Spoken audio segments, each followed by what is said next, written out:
Watching the sound guy. He just said go. All right. Good afternoon, everyone. Thank you for coming. So I hope everyone's having a great day one at Build 2015. So my name is Charles Morris, and this is Sean Lindersay, and we're both PM leads on the Microsoft Edge team. It is so great to be able to say that out loud. So we're here today to give you an introduction to Microsoft Edge, the new browser, the new web platform, and the new foundation for web apps in Windows 10. So just a quick reminder to please fill out an evaluation after the session. Let us know what you think. So we have a lot to cover. I think it's safe to say that this is the biggest release for Microsoft and the web for quite a long time. And we have a lot to cover. Luckily, we have a lot of deep dive sessions to point you towards. But in the interest of saving time, I'm actually going to start right now by combining an agenda and architecture slide together. I don't think you've ever seen this done before. It's pretty amazing. So we're going to cover three main things. The first thing is Microsoft Edge, the browser. So Sean's going to take you through some of the design principles, take you through a tour of the features, as well as some of the technical underpinnings for the browser. I'm going to talk about Microsoft Edge HTML, which is a new rendering engine that powers Microsoft Edge. So I'll talk about the new focus for this engine, as well as a bunch of the new features that are coming to this new web platform. So Edge HTML, in addition to powering Microsoft Edge, is also powering the new web app platform for Windows 10. So this is really a new approach to web apps that's really going to be more friendly to web developers. So how many of you out there build websites either for work or on your spare time? So quite a few of you. How many of you use web-based technology in an app that's distributed through a store? So a slightly smaller crowd. How many of you use a browser to surf the internet? OK, sweet. I need to get everyone to raise their hand at least once. So if you raise your hand, then there'll be something here for you. So before getting into all of that, I thought we should take a step back and really talk about the context of why this is such a big release and why Microsoft decided to build a new browser and a new platform at this time. But more importantly than why we thought it was the right time, I think it's important for us to think about why you should care both for yourself as a developer as well as for your customers. And to understand this, we really need to take a journey back about a year ago when we started planning Windows 10. And when we started planning Windows 10, we really started by saying we need to build a stronger connection with our customers, web developers, browser enthusiasts. And so we need to start investing in building feedback channels and just participating in existing ones. And we actually started a year ago here at Build, where we launched status.modern.ie in beta. And what this is, a lot of you are probably familiar with it. But what it is a public roadmap. So it's our way of starting to tell people, here's what's in development, here's what's under consideration, so that everyone knows what we're working on. A month later, we launched it and open sourced the site. And since then, we've been really updating it every month so people know exactly what we're working on. But it wasn't enough to just tell you what we're working on. We also needed to let you tell us what you thought. And so we added the little vote link there, which linked off to our user voice site, where all of you, hopefully some of you have exhausted all of your 25 votes here, to tell us what you wanted to see next in the web platform. But of course, it's about a lot more than features, right? We want to hear what you had to say. So we started to get really active on Twitter. And we started holding these monthly Ask IE sessions. And for all of you speed readers, you're seeing that people really did ask us all sorts of things. And we did our best to actually answer as honestly as we could. And since 140 characters is sometimes a little constraining, we also did a Reddit AMA, which was a lot of fun. But beyond that, we also wanted to broaden the reach of feedback beyond people who are on Twitter or Reddit and get feedback from our broad base of customers. And the way we did this was by promoting the in-product feedback. So some of you noticed that the smiley face in Windows 10 moved up to the top-level UI. Here it is in IE because it launched there first, but of course it continues forward into Microsoft Edge. But what this allowed us to do is start to capture feedback really quickly from people, again, who don't go to these other places. Within just a couple of clicks, they can start to tell us when things are going wrong or not working the way they expect. And a little bit later on, we'll start to see how we're using some of this data. So when we took a step back and looked at all of that feedback that we were hearing, we start to see a few key trends. So to understand that, I thought we could look at kind of the history of the web to talk about these three main things that we started to see. The first one was that the technology underpinning the web has really evolved a ton. So early on, you can see the web's been around for over 25 years. As of last year, it celebrated its 25th anniversary. It may be older than some of you in the audience, I'm not sure. And IE has been around for most of that time. So we had kind of the early portion of the web where things were crazy. It was like the Wild West. Things were evolving really quickly, lots of new technologies, lots of new versions. But in addition to new standards like HTML4 and CSS2, because there were so many gaps, there was also a lot of proprietary technology. So you started to see things like ActiveX or VBScript, VML, vector markup language starting to emerge that were not standards-based. And this, of course, culminated with IE6, which was kind of the dominant browser of the time.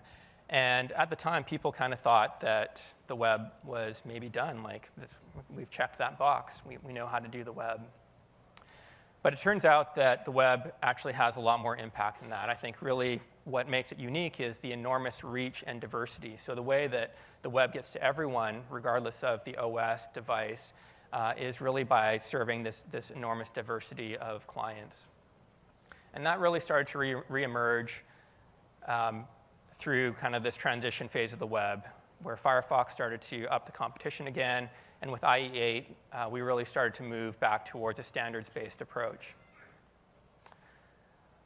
And then finally, we've moved, and over the last few years, the pace of innovation has kind of picked back up with HTML5 and so forth. And so the main message we heard here from our customers was, OK, things have changed a lot.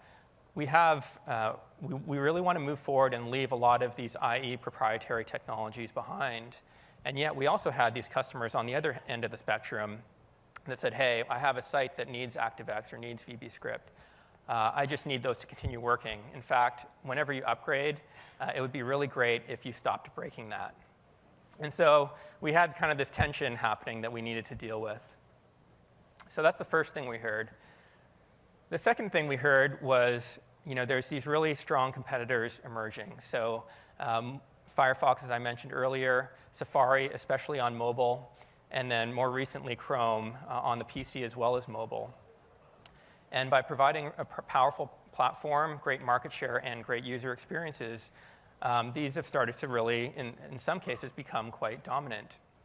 And so what we started hearing from developers especially was, hey, we've seen this story before. We need to make sure, we really need Microsoft competitive and making sure that the web continues to thrive on the basis of having multiple independent implementations, kind of this balance that's driving the web forward.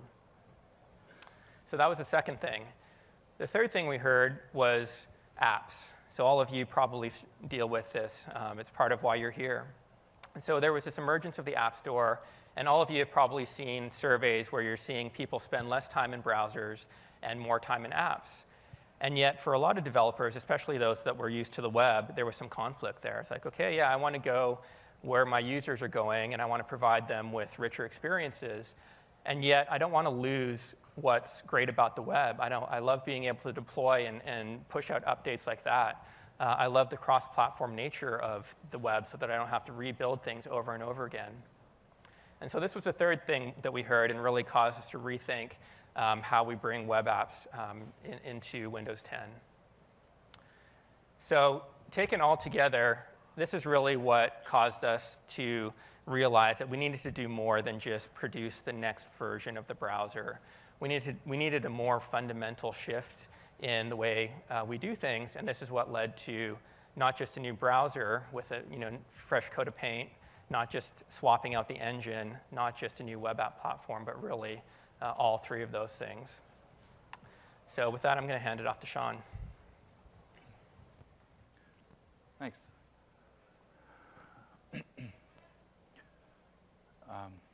Yeah, so along with the changes in the web and the web technology, web standards, the actual world around which the browser was built has also been changing over the last 20 years. And we have been improving the browser over time, but there are some very fundamental ways that things have changed, and particularly with Windows 10, some of those have really taken a step function in complexity. For example, we've moved from a single form factor in 1995, PC, mouse, keyboard, to multiple form factors, mobile and PC. And with Windows 10, we're actually even going even further with large screen Surface Hub, Xbox is used with controller, HoloLens. You saw Spartan in the demo this morning is stuck up against a wall, and you interact with it with your eye tracking and your finger. And then small devices, IoT devices, wearables, things like that. And we had to think about, well, do we have a browser platform, the way that we're building our browser, the way that we're structuring the app, that can actually allow us to scale across all of these different devices? They're also changing expectations from users. For example, there's this idea of a mobility of experience, which is, instead of I'm just having a single device, I actually have multiple devices, and I have multiple devices at the same time, and I want to be able to move that experience from one to the other. I want to be able to have similar experiences on them. I want to use two at the same time. There's this expectation that in addition to having my experience on each device, I'm actually having my experience on multiple devices. There's this expectation that I'm always online, or at least I have connectivity to some form of network, whether it's a cellular network or Wi-Fi, pretty much at all times across across various devices. And that expectation has sort of been going up and up and up and up over time. In 1995, when we launched, 45 million people on the planet had access to the internet. Just last year, we just crossed 3 billion people with access to the internet. And so there's this huge sort of movement of people, like they have this expectation of being online and having the internet be a part of their experience wherever they are. And the third sort of thing that people are expecting is they're expecting their devices to be smarter, to be more personal, in some cases to have more personality, to be kind of more interesting, more engaged, to understand them, and to sort of magically, through the power of the cloud in most cases, sort of figure out what it is they need and make their lives a little bit easier. So people are starting to have that expectation about the products that they use, that they're smart and they're personal. And the environment around which the browser is being built has also been changing radically. There's all these different kinds of input, natural user input, speech, touch, eye tracking, gestures, things like that. And thinking about how does the browser adapt into these different inputs is very important for us. Power consumption actually turns out to be a really important thing. As devices get smaller, as batteries get smaller, as people are more mobile, the amount of power that your product uses, that the browser on the product uses as a very important application on the device uses, is another factor that we have to sort of think about up front. And these sort of questions we ask ourselves, did we have the right browser platform for these changing environments? And finally, and probably not at all least, the security environment and the privacy environment has changed radically. I mean, it's ramped up significantly. I'm sure you don't spend more than a few days on the internet without finding out about some new hack or some amount of data that was lost, or the latest 0-day on a browser. So this is the environment in which we live, that the products that we build are being attacked on a regular basis. And so when we approached the browser, when we looked at what the products we had, we sort of said, we need to go beyond sort of the code of paint and beyond simply changing the engine. We actually need to rethink how we're building the browser, how we're shipping it, how we engineer it, and how we actually approach sort of the problems that we think the browser needs to solve for the user. So we had a couple basic design tenets as we approach it. The first and most important one is be an amazing browser. We have to be secure, we have to be reliable, we have to respect users' privacy, we have to have tabs, we have to have printing and sharing and all these sort of basic things that people expect out of a browser. So we have to be amazing at that. Anything else that we do on top of that or beside that without actually landing that idea of having an amazing browser, it sort of goes for naught if people just can't do what they need to do. And that, of course, means that the web just works for them as well, as Charles talked about with respect to the platform. The second thing that we said is we were going to be bold and we're going to be forward-looking. And that sort of meant, as we'll talk about a little later, some of the things that we took for granted as we've been developing sort of Internet Explorer over the years and iterating on Internet Explorer. Some of those things we took for granted, like that we had to maintain support for certain types of extensibility, for example. We were going to take that step function away because the environment in which we were operating meant that those things were keeping us from building the browser that was as secure as we needed it to be, as fast as we needed it to be, and as reliable as we needed it to be. And the third thing, and this is sort of aligns with the Windows 10 overall Windows as a service, is we decided we were going to ship fast, try new things, and learn and always get better. So we started last year with shipping developer previews as part of under IE, getting those features out there, trying out to see if this Twitter thing worked, and if we were getting the right kind of feedback. Actually, a lot of things that we hadn't done in the past because we thought that the interaction might not work, or we'd get too much feedback of people just telling us their product sucks, something like that. So we still get that feedback. But actually, as it turns out, a ton of people are out there really passionate, and they want the product to be better, and they give us really amazing, honest feedback. And so these are the kinds of things, these are the sort of the tenets that we held close as we approached the product that we're building. These are things that we're going to keep with us as we develop the product. They'll be the products we ship this summer with Windows 10, and then we'll improve the product over time with these sort of principles in mind. So coming back to what we're actually shipping this summer, we decided to focus on 3 sort of core areas in the product. Aside from sort of core redesign of the product and the way we were engineering, there are 3 areas we decided we want to try to put a stake in the ground and do something different and differentiating with. So the first is around Cortana, digital assistant that's built into Windows 10, comes from Windows Phone, and we decided to really think about how we could improve browsing with this idea that I have a personal assistant that could sort of help me accomplish the tasks that I'm doing on the web. The second is around reading. Now, reading is one of the most common activities that we're doing on the web, probably the single, we're all reading lots and lots of things. But people are reading long form, they're reading short form. They're doing a lot of consumption of content on the web. And so we decided we're going to try to make that better. And so we have a couple features that we've done this release, and we're going to do more and more over time to really try to nail that core scenario of people reading on the web. And the third thing is around note-taking. So we've seen this idea of people annotating, meme creation, sharing, this idea of doing research on the web. This is something we've seen over and over again as a core pattern of what people are doing on the web. As they've integrated the web into their lives, and it's sort of become just a part of what they do. And we decided we're going to try to do some things in that space to really make that easier. You'll see some of this, the work that we've done in our first release this summer, and we'll do more and more of that over time. So let me do a quick demo of what we've done. Okay, so here we are, and I'm going to start up, I almost said Project Spartan. I start up Microsoft Edge. I will say that at least 10 times correctly. It has been a long time of not saying Microsoft Edge. So to start with, this is the new tab page that we sort of announced this morning. And it actually, from this, you can sort of see the overall, how we've designed the browser. The browser is designed to sort of focus you on the tasks that matter. The UI is streamlined. We've minimized the lines that are in the user experience. We've moved things to where they sort of naturally should be. Tabs above the address bar is a thing that we wanted to do for a while. Sort of reduce the amount of space used up by the browser Chrome. So you put your focus on the content. The new tab page explicitly is something we actually spent quite a bit of time iterating on, because the new tab page and sort of the home page are an interesting sort of point in how people are when they use the browser. You start a new tab because you have something in mind or you want to explore something. We want to really nail those core tasks that people want to accomplish. They want to go to a particular site, they want to do a search, or they want to go to some of the sites that they've been to in the past. And we know from research that people tend to go to between 6 and 12 sites over and over and over again. And so we want to really optimize around making sure that we would bring those sites to you so that over time, this top site list will kind of optimize itself to you and the sites that you go to so that you just click on new tab, go to the site that you wanted to go to. And below that, we wanted to really create this personalized experience where we could showcase some apps that you might be interested in, some content that you're interested in. If you've told Cortana the sports teams that you're interested in, then the content will show up here and adapt to that. The sports teams, the stocks, the types of news, the different topics that are interested in you. So all of these things are, the content below here is highly personalized to you and the type of information that you consider valuable.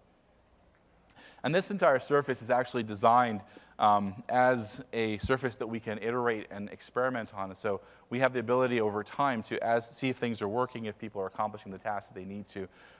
We can flight different designs and see if it's really meeting the goals that we had, that people are able to get to the tasks they want to accomplish or discover interesting things to them.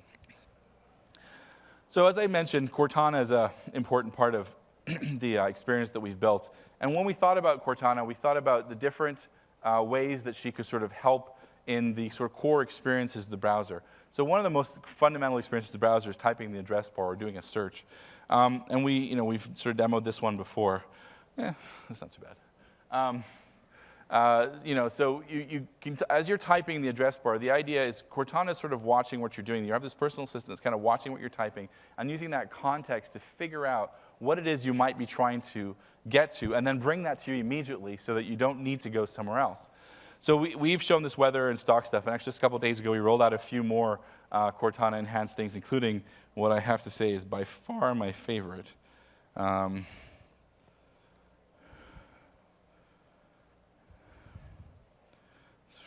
I missed a space there. Yeah, so this is very, very important. I have my ability to tell how Brad Pitt is at the tips of my fingers.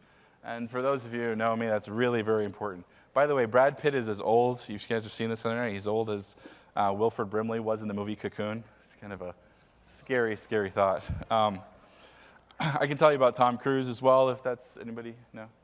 Do you already know that? You guys already know how Tom Cruise is. Okay, so I don't need to tell you that. Plenty of other questions you can type in. These are common things that people search for. When is Thanksgiving? When does this flight land? We can have flight status in here, movie show times, things like that. We can't just bring these things to you so that you have access to them. And so Cortana's able to figure out and infer what you need and kind of bring those things to you. The second area we invested in is sort of trying to figure out how she can help you complete tasks. So here I'm going to go to this restaurant, and you see in the top corner, Cortana's kind of popped out, and she says, I have hours and directions and menu information for you. And it turns out this is actually a very popular feature, because people, this is, I'm sure, a great restaurant website. It's perfectly designed. But a lot of restaurant websites, not this one, because we got permission to use this site. A lot of restaurant websites are actually quite difficult to navigate. And so if you click on this up here, that she has this information, we actually can package all the information about the site. And so she can tell you, the phone number, some Yelp reviews. If it was within 20 miles of you or so, it would actually map the directions from from where you are to that location, tell you how far away it is, whether it's open right now, help you book it on OpenTable, things like that. And so this experience is something that we are expanding over time. We have, I think, about 40,000 restaurants in right now. We're going to expand over the next few months to majority of restaurants in the United States, and then over time to a number of restaurants around the world. And then we will also be adding different scenarios, and there's a few new scenarios that we'll talk about towards the end that we're kind of bringing in. This idea that, based on the context of what I'm doing in the browsing, my personal assistant can sort of help me find what I'm looking for.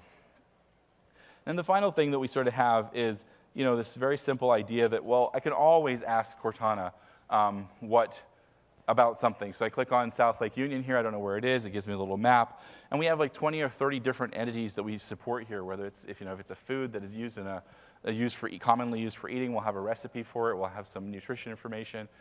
If it's a place, we'll have a map. If it's a person that's in a movie, say Brad Pitt, it'll tell you what movies he's in. Very important. I look that up all the time. So this is the idea that we had, is this idea, I have this personal assistant, and she's available to help me find out all of my Brad Pitt-related information at all times. Okay, the second thing that we kind of worked on, as I said, is reading. So we started by this idea of a reading list. So reading is an interesting scenario, and it sort of derives from, reading list is interesting because it derives from favorites. A lot of people use favorites to just keep track of things that they want to read later. We had this idea that we would come up with a reading list. So you could add things explicit to your reading list. You get a more beautiful view of them. It's organized in reverse order by the things you put in. When you click on them, it can take you to the site.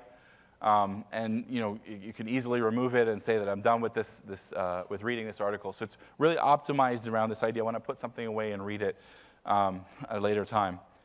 And when you come to the article, the other thing that we did was work on this distraction-free reading view, which is where we take the content that's on the page, we run a set of heuristics, pull out the content, the core images, and sort of reconstruct the page into something that's far more readable and far more interesting to you, instead of the distractions that might be on the page. So this is sort of the first couple of things that we've done around reading. We'd love your feedback on them, and then we'll work on more in the future. So the third thing we did is around annotations. I'm just going to show you very quickly.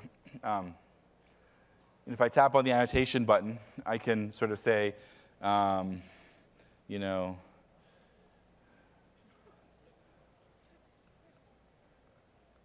right. So this is something I can do. I can write it directly on the page, and then I can sort of clip this. And I don't know, Brad Pitt's swimming over on the side there. Yeah, thanks for letting me know.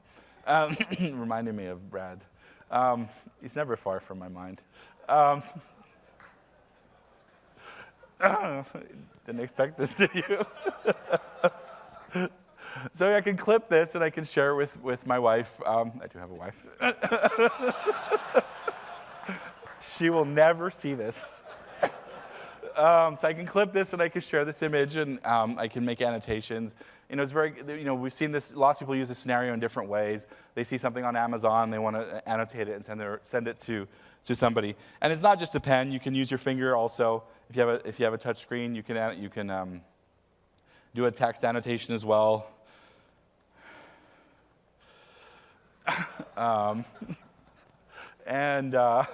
You can share this as well. So I'm going to just quit out of that and hope that it was deleted.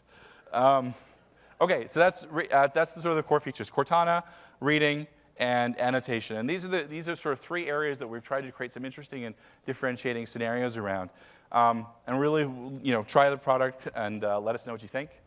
I think we're going to switch back to slides. So in addition to that, we want to talk about what Microsoft Edge is as an app. It's built for Windows 10, and we'll talk about why that's important and why that's interesting.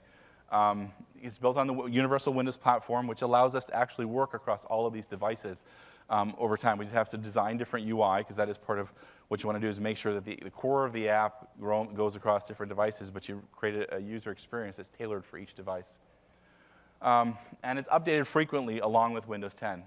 It's also ready for the future. And in that sense, as I mentioned briefly before, it does also mean that we've left behind some of the technologies that kind of have been part of the IE history up till this point. ActiveX controls aren't supported. We do support Flash and PDF natively as part of Project Spartan. But ActiveX is not supported. Toolbars, BHOs, the variety of technologies like that, which we no longer support. VBScript aren't supported anymore. It's a longish list. You must not work in IT. So for our friends in IT who do have a lot of line of business applications that do require these technologies, IE11, mostly untouched, we've done, of course, security work on it, is part of the product. And you as an IT administrator will be able to deploy a customized list so that either you can actually deploy IE11 as the default if that works for your environment, because you have that many systems that require it, or you can actually sort of periodically, launch over to Internet Explorer. For example, we at work, we still have an expense app that requires some ActiveX controls, and so whenever I go to the expense app, it pops out an IE, I do the expenses, and I close it, and I go back into Microsoft Edge. And also, we've taken advantage of a lot of the security features. It's 64-bit by default, which is something we've actually been trying to do for a very long time, and actually been held back because most extensibility has been 32-bit up to this point.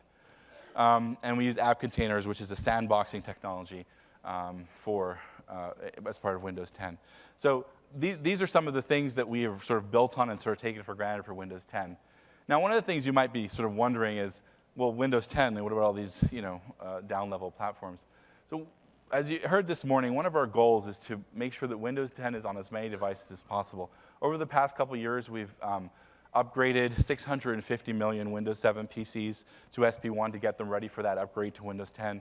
We've upgraded 200 million plus Windows 8 X PCs to the latest update of Windows 8.1 to get them ready for that Windows 10 upgrade. We have all the Windows Phone devices, we have Xbox devices, and we have new PCs that will be coming out over the next year that are running Windows 10. So this number sounds a little large, But there's a real active plan in place to try to get as many existing users onto Windows 10 and to and all the different devices, the different pieces on Windows 10. So the base on which Microsoft Edge will be running will actually be huge in a very short amount of time. And of course, it's the default browser on the desktop. It's the browser on the phone as well, and it's available on the other devices that we've talked about. So that's a little bit about the app. Hand over to talk a little bit about Edge HTML. Do you have any pictures of? So yeah, I mean, I'll start out again by apologizing in advance. There's going to be a sharp decrease in Brad Pitt-related content for the next little while. Sorry. That's good for some people, apparently. So I'm going to talk about Microsoft Edge HTML, which is the new rendering engine that powers Microsoft Edge. So I talked a little bit earlier about some of the broad trends that we were seeing across the web, what we were hearing from our customers. And what we ended up doing last May, actually, was we formed our platform priorities. And we really rallied around this single statement that we published on our blog last May. And the statement was really simple. The web should just work for everyone, users, developers, and businesses. And this was a reflection of what we were hearing and seeing from people, was that this kind of fundamental promise of the web wasn't actually working as promised. And so let me show you a quick example of what we were seeing. So in general, this is the web that we're used to, right? You've got a site, it works great, works the same across a bunch of different browsers. And this is the web that, this is what the web promises. So we're good, right? Well, actually, it turns out that we weren't seeing that all over the place. On an increasing number of sites, we started to see situations more like this, especially where the sites were adopting more modern technologies, things that were perhaps only available in one browser. So this was very prevalent on the mobile web. And so you had a certain browser that was, through no fault of its own, actually racing ahead, providing new capabilities to developers, providing the market share, and developers were getting excited and building great things for it. And so this was kind of, hearkening back to the IE6 days. And although it pushes the web forward, it also takes away from some of that reach and diversity that I talked about earlier that's really the fundamental value of the web. And so we really wanted to bring that tenet of the web just works back to the modern web. And so we were faced with kind of this question of how do we start to push forward and fix a lot of these interoperability issues that we were seeing that were causing these things on the modern web, as well as continuing to make our customers happy that had a lot of dependencies on IE proprietary technology and just wanted those sites written in the year 2000 or so to just keep on working. And that's what led us to not just a break from the past, but a fork from the past. So we actually forked the IE engine, MS-HTML, and created a new engine that we're calling Edge HTML. And the reason we did that was to really free ourselves from the compatibility burden. So we can now leave that engine in place for compatibility, and we now had this new engine that could be 100% focused on interoperability. So let's take a look at how that works. So this was kind of the old story. In IE, we had the one engine, and we said, hey, we're going to deliver everything in this one place. We're going to deliver the latest HTML5 standard. And by the way, that site that you wrote that requires VBScript and ActiveX and all that other stuff is going to continue to work.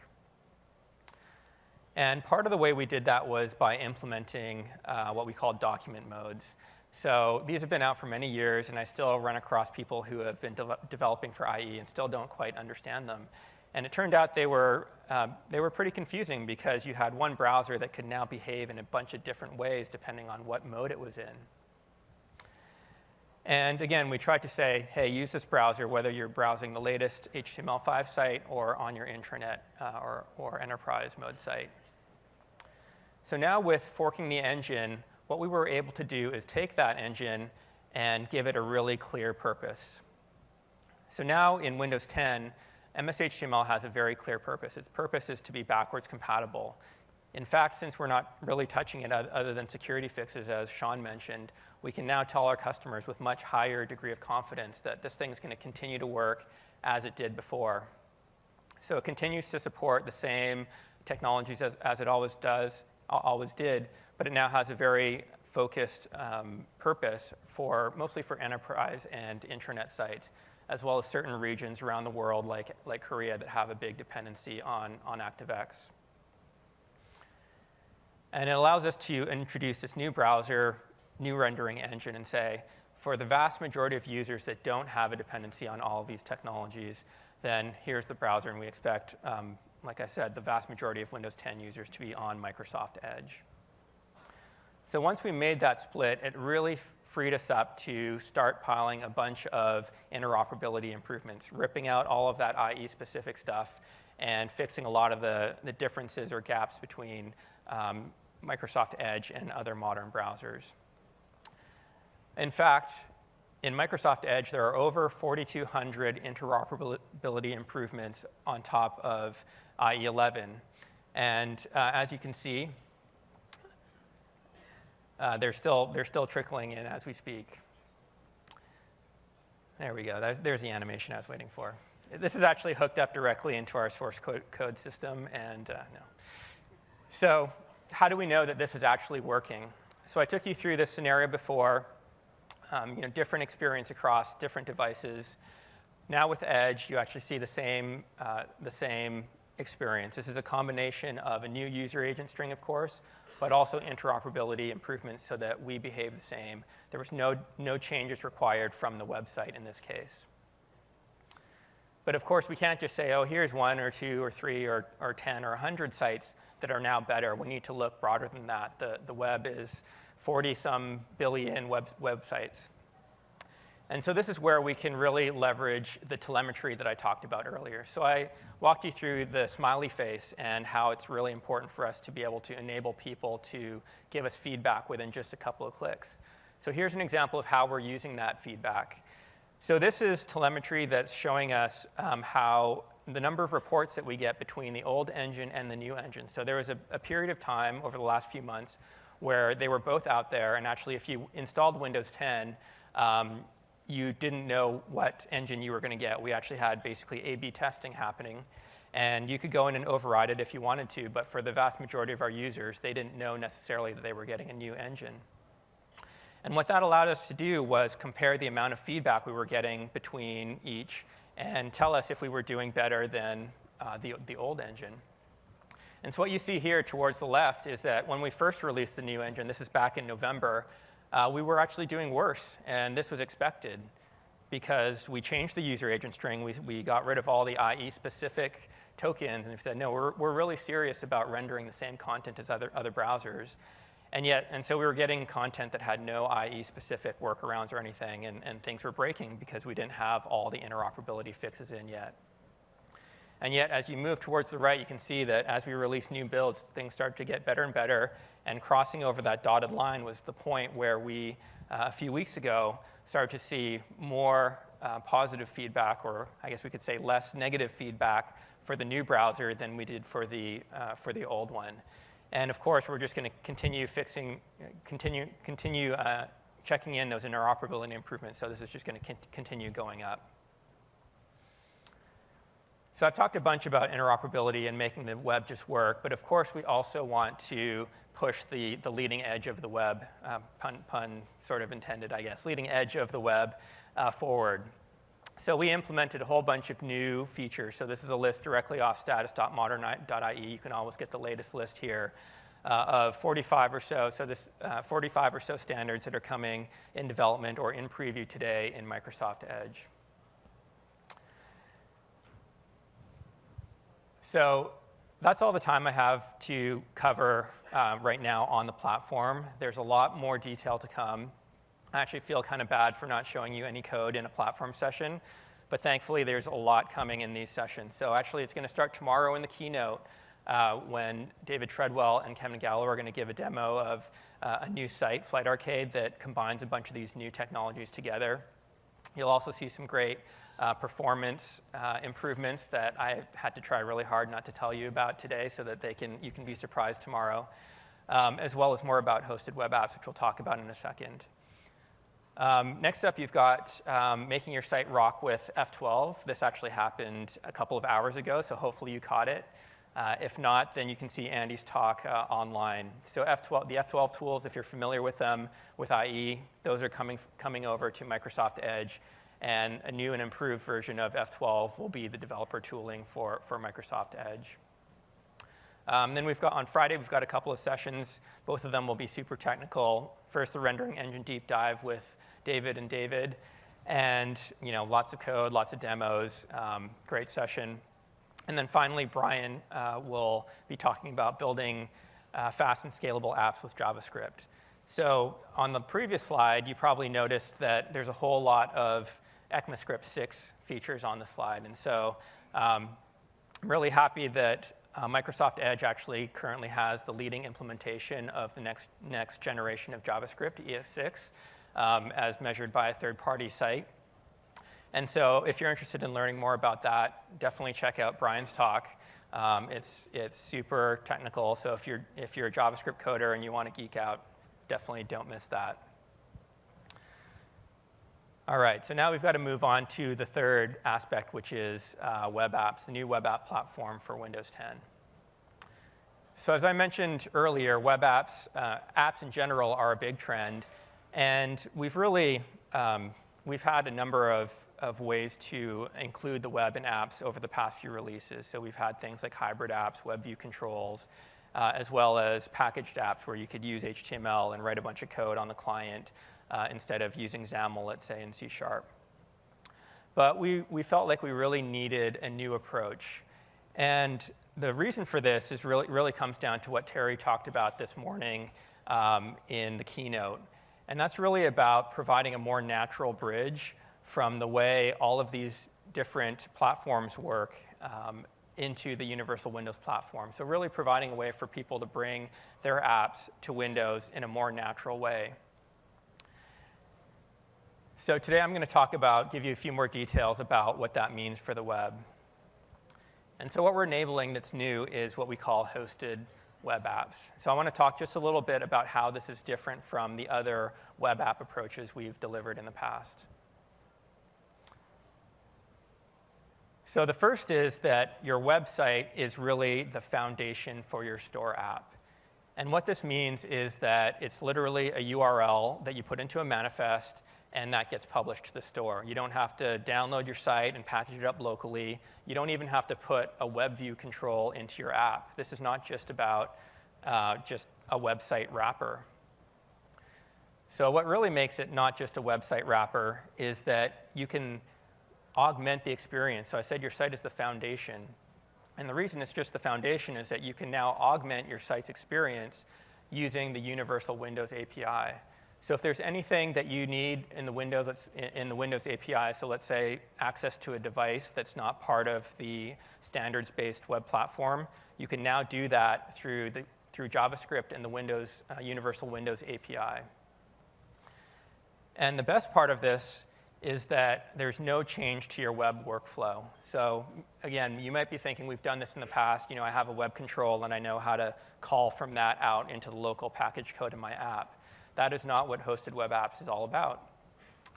It's really about having no change to your web workflow. That means the JavaScript code that's calling the Universal Windows APIs is actually living on your server. And so when you need to deploy an update to that code, you just do the same workflow that you always do, hit deploy, and all of your users are immediately updated. So here's how it could look in practice. So here's an example of a sample website that we've created. So it's a responsive website, travel app, and it's functional as a website. You can do the basic scenarios here. However, we'd like to light it up. We'd like to augment it when it's installed as a hosted web app on Windows 10. And so what we can do is just feature detect windows. So in the same way that on the web, you feature detect any HTML5 feature in JavaScript, let's say, because you're not sure if the browser that is hitting you is going to support it, you feature detect Windows. Again, this code is living on your server. And so we just say if Windows, then we can now call a Windows-specific API. And if your site is running in a Windows app context, then all of a sudden your travel app can get augmented and put a calendar appointment directly into the user's calendar. So you can imagine if it's running as a website, then you just don't do this, or you make them download an ICS file or something like that. So this is a great example of augmenting the experience, making sure they get a better, more native feeling experience when your site is installed as an app. So again, the great thing about this is that you can deploy this code, you can update this code immediately without having to go through any kind of App Store approval process. So in addition to hosted web apps, we're also improving other types of web apps. So again, we know people use more of the hybrid model where they've got a web view control. So there's a much improved way to call between the code in your control as well as code in your app using add web allowed objects. So no more invoke script async and all of that, as well as some new APIs. And packaged web apps are getting a lot better. One of the biggest hurdles that we heard about that was the security restrictions. So that's going to get a lot better using the content security policy, or CSP standard, which will allow you to basically whitelist the domains that you want your app to be able to communicate with. So again, a lot more there. I think you get the message. If you want to learn more about web apps, then please check out Jeff and Carol's session tomorrow at 11:30 a.m. where they'll go into way more detail and have a lot of demos and code. All right, back to Sean. Thanks. Sorry. So what we talked about, as I mentioned earlier, this is we're really thinking about Microsoft Edge as something that we're evolving over time. And so what we've shown you and talked about is stuff we're doing for our RTM release this summer. But we actually, we wanted to give you a sort of a sneak peek to things that are coming after that, to kind of get you an idea of what we're focused on. So the first, actually, most important thing you should do is actually spend some time on status.modern.ie, or its new URL that will be coming. You can redirect from there. That will get really this idea of what standards are coming. And there's some really interesting standards like Object RTC, which is the next step of WebRTC, allowing peer-to-peer communication between browsers, so Skype scenarios, for example. And pointer lock, which is a really interesting one for gaming, where you can lock the mouse pointer to the browser so that people can do first-person shooters, for example. So these are a couple of the standards that are coming after RTM, and you sort of keep track of how those are coming, and we'll have previews that you can sort of see how this is working after RTM. The other thing that I'll just do a quick demo of, and then we'll take some questions, is extensions. Now, this morning you saw Joe talk about extensions. Now, one thing he perhaps didn't make clear is these extensions, the work that you saw today is early code, and will actually not be ready for RTM. So for RTM, we're not going to have this extensibility support, but it will come after RTM, and we'll have previews for people to start working with after RTM and to get a sense of what we're building. But to try to give you a sense of that, he showed you a couple demos. One is the Reddit example, where we basically took an existing extension built by the Reddit Enhancement Suite folks. It's an open source team. It's a group of engineers who just wanted to add some features to the Reddit site. And the CEO of Reddit at one point said it was the, I love you guys. Like, so it's actually a pretty interesting symbiotic relationship. We went and talked to these guys, and we got their code, and we basically took that, and we were able to bring it over to Microsoft Edge almost unchanged, so that it basically has all of the core functionality. And if you're a Reddit user, a lot of this functionality is going to be very familiar to you, including things like the image preview, inline preview, instead of you having to click through to the site. There are tons of other features that Reddit Enhancement Suite adds, and all those features were actually brought online without any changes, any material changes from the original developer. And similarly with the Pinterest example that we showed, this is the Pinterest extension. And we actually, again, worked with the Pinterest, and we got their code, and we were able to bring it up with a very few changes to the extension itself. So we're actually trying to support these HTML5 JavaScript extensions that are sort of the standard on the web today, and make it really, really easy if you have an extension today to bring it over to Project Spartan.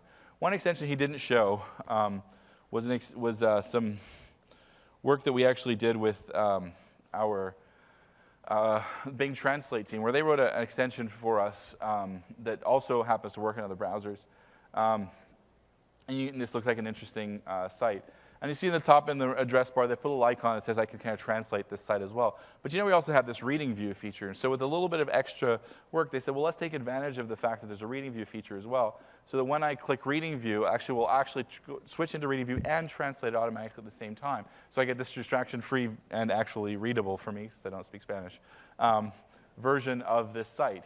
And so, that's kind of what happened there, is it detected you went in reading view and automatically translated that. And that was something, the kind of thing we'd like to actually do with extensions as we bring them online, is have them do unique stuff with the features that we have in the browser. And so we're going to make those things available for extension developers. And we have a few more. We have a great extension from the Skype team to enhance the phone numbers on the page. And then a lot of people's favorites, turn off the lights, which you go to a video site, it disables, makes everything dim except the video. We actually took, we found it very easy to take extensions from different developers and kind of stand them up in the browser. So this is early work, and it will be coming after RTM. We'll have a lot more information on that on the blogs for people to look into. But just to kind of give people a line of sight into where we're coming at. Any work that sort of exists today with other browsers, we'll be able to bring that work over, and actually then you'll be able to light it up on Spartan with the new features. The other thing that you'll see is we're going to be bringing in more Cortana features. A few months ago, we had the weather and stock scenario. We brought online the very important Brad Pitt age scenario. And we have reference scenarios, movies, flight times. We have tech support, which is a very common thing that people search. It's like, this thing crashed. So we'll actually have some scenarios where Cortana can help with getting you on the right track with tech support. So all these things will be coming online between now and RTM, and then over time after that. And we have also some interesting scenarios, like a shopping scenario that we're bringing online around. You go to a shopping site, and we offer some coupons that might be available. And all these things, the way we've designed the product, as I mentioned very early on, with people expect the product to be smarter and more personal, the way we've designed it is a lot of these features can be lit up purely with server-side changes, so that we can adapt to the different kinds of scenarios that people use, and we can adapt to what's being successful, what's not being successful, and sort of make a better browser over time. So the more people use it, the more we can figure out what people need. So just switching back. And then. All right. So as I started out by saying, we started about a year ago with this fundamental notion that we need to have a closer connection with developers and enthusiasts, basically all of you.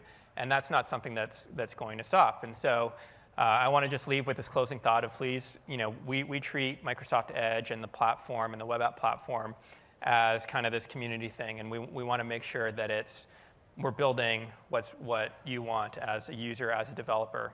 And so there's a bunch of resources here, user voice, the status site that we talked about. A lot of these URLs are going to change in the very near future because of the rebrand. But as Sean said, don't worry, they will continue they will redirect to the new homes.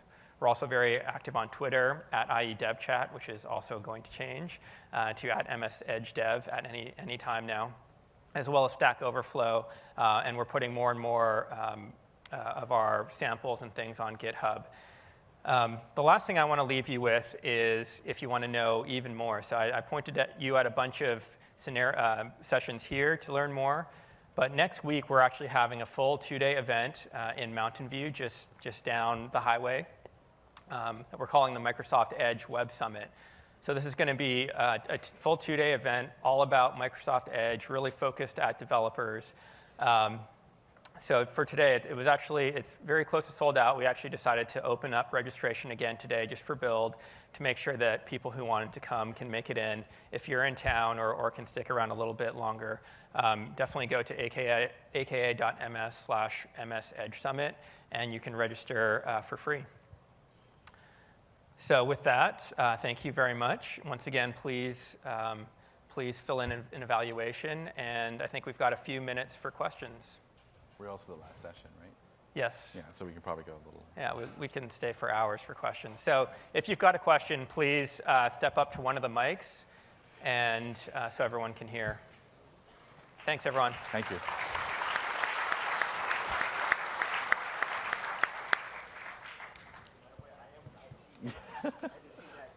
Oh, I understand. All right. All right, looks like we got a question over here. So with With taking my website and making it into a web app, as you mentioned, and you mentioned how your URL is the basis and it goes into the store. Yep. Does it have to go into the store, or can I deploy that within the enterprise without having to go through the store and still get all those benefits? Within the enterprise, you can deploy it because I believe we've got an enterprise story. Okay. And so you can basically have a private store. Oh, perfect. Yeah. But for broad consumers, it does have to go through the store. Okay, cool. Thank you. Thanks. So for the markup, where you're in the browser and you're making your annotations, et cetera, where's all that stored? Is that pushed up into your cloud, or how do we share that across devices, et cetera? So right now, what happens is basically stored locally, and then you can share it as a package. We render it out as a MS-HTML file with all the content in it. It's interactable, and you can share that file or put it on your cloud. Over time, we'd like to have more seamless ways, put it on the cloud automatically for you, things like that. But it's a pretty package that you can just share, and then the person who gets it as you saw it. It's sort of frozen in time, but with your annotations and your comments sort of available on the image. Thanks. And just obviously, it would be great if that was just kind of universal across. So if I brought up the web page on my desktop, I would see my annotations that I made the previous night. So Great feedback. Thank you. Hi, maybe you've already mentioned this and I missed it, but what is your release strategy after the big launch this summer? Is it rolling releases every 30 days? Are you locked to the next version of Windows? Is it whenever you feel like it? It's sort of, so being locked to the next version of Windows and rolling releases are actually now the same thing. That's one of the big changes that sort of happened with Windows 10, is that Windows 10 itself will actually be doing rolling releases, and consumers will be sort of brought along. And this is one of the big sort of the pushes of Windows 10, the app platform broadly, is that the entire app platform of Windows 10 is going to be kept evergreen across the entire consumer base. And Microsoft Edge with the platform will move along with that. So we actually can update on a regular cadence. We haven't quite worked out the exact, like, is it going to be 45 days or 90 days or 73 days or anything like that. We haven't quite worked out the exact cadence. But we have the technical ability to sort of update and sort of bring the entire user base along with us at a rapid pace. So rolling updates, evergreen browser, that is the plan that we have. Yeah. One thing I'll add real quick is that the Insider program, as we've announced, is going to continue after RTM. And the cadence there has varied a little bit, but lately we've really aimed for twice a month. So if you want really the latest and greatest, that's the way to get the latest and greatest, up to twice a month. So really 2 weeks basis. In terms of how often we want to push those bits out to kind of the rest of our customers, we're still figuring that out, as Sean said. Thanks. Oh, there was somebody there. There's a free mic over there. Will the web apps be available on all of the platforms that Windows 10 supports, like including Xbox and HoloLens? Yes, absolutely. Yep. So they're going to go into the Universal Store. So the question was, will the web apps be available on all Windows 10 platforms? And the answer is yes. So especially if you have a great responsive web experience that scales across those different form factors, then you've basically got a great head start on an app across all those devices. So the only trade-offs with that compared to like a native universal app might be some of the specific functionality like live tiles and other things like that, right? Yeah, but actually with access to the Universal Windows API, you can actually light up a lot of that functionality now from your web app. Okay. Do you want to bounce across there? Yeah, so I have two questions. First one, I know it's a longer line, but I apologize. First one, with the IT being able to roll out IE and setting that as a mandate, is there any statement about being able to end a life in IE and when that'll be? We haven't made any statements there. I mean, our guidance, and we're working with customers definitely to help them migrate off of those technologies, but we haven't set a marker in the future. That's definitely the direction we're moving, but we want to provide a transition time to our customers to get off a lot of these old technologies. We don't know exactly how long that's going to take at this point. Sure. So second question about the web apps is, what about certification? Because if they're going into the store, is there any sort of certification Yep. that do you have to go through, and how does that work with doing updates and things like that? Yeah, so you'll be certified the first time you go through, just like any other update. Because subsequent updates basically circumvent the normal kind of packaged app review process, that obviously doesn't work. And so we have a separate process in place where both just through kind of regular reviews of existing apps, as well as, of course, monitoring feedback. So if an app gets a bunch of complaints, for example, then we have a team of folks that will kind of regularly review apps and as they're in flight, so to speak. And so if we get a bunch of complaints, then of course we'll take action and pull it down or do whatever. Cool. Okay, so I think we're done with sort of the recorded questions. You can come up here, ask questions. We'll be here. Thank you all very much. Thank you.